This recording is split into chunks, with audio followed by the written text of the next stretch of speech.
Election এখন অনেক দূরে, মনে হচ্ছে আমাদের লোকদের কাছে ইলেকশন অল্প কয়েকদিন পরে হয়ে যাচ্ছে। ইলেকশনের দিক থেকে আমরা খুব হোপফুল এবং আমাদের দেশের প্রত্যেকটা ভাইরা খুব এনজয় করছে ইলেকশনকে। আমি ইলেকশনকে এনজয় করছি এবং ইতিমধ্যে গতকালকে একটা প্রোগ্রামে আমি ঘোষণা করেছিলাম যে আমি সাইফুর রহমান যদি মিরসরাইতে নির্বাচিত হই তাহলে আমি কিন্তু সর্বদলীয় এমপি হব ইনশাআল্লাহ।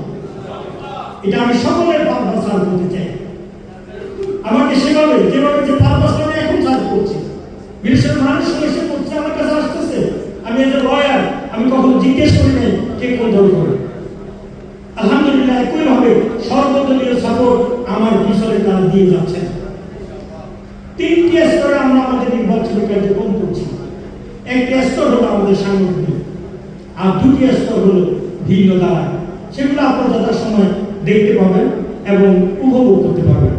একটা আনন্দকর পরিবেশ ইলেকশন হচ্ছে এবং আগামীতে যারা মিরসরাইতে প্রার্থী হবে এরা কেউ না কেউ আমার সাথে সম্পৃক্ত হবে। ফ্রেন্ড বাইরে কেউ মিরসরাইতে অন্য দল থেকে নমিনেশন পাবে না ইনশাআল্লাহ।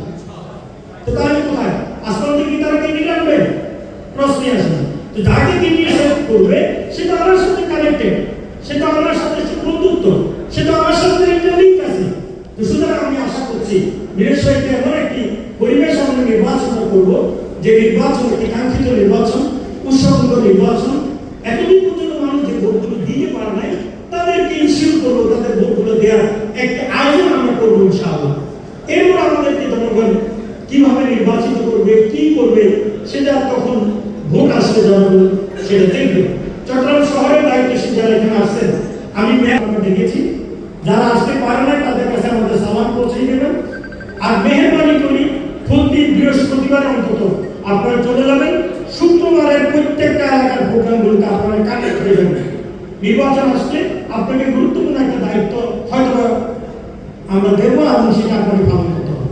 আশা করছি আপনি আমাদেরকে কার্পণ্য করবেন না। আমরা আমাদের অনেক সমস্যার কথা শুনেছি, কিন্তু সম্মিলিতভাবে যখন আমরা কাজ শুরু করি আমি এখানে কোনো সমস্যা মনে করছি না। এবং ইলেকশনটা আমার কাছে এত মজার মনে হইতেছে, আপনারা কিরকম করতেছেন জানি না, আমার একটু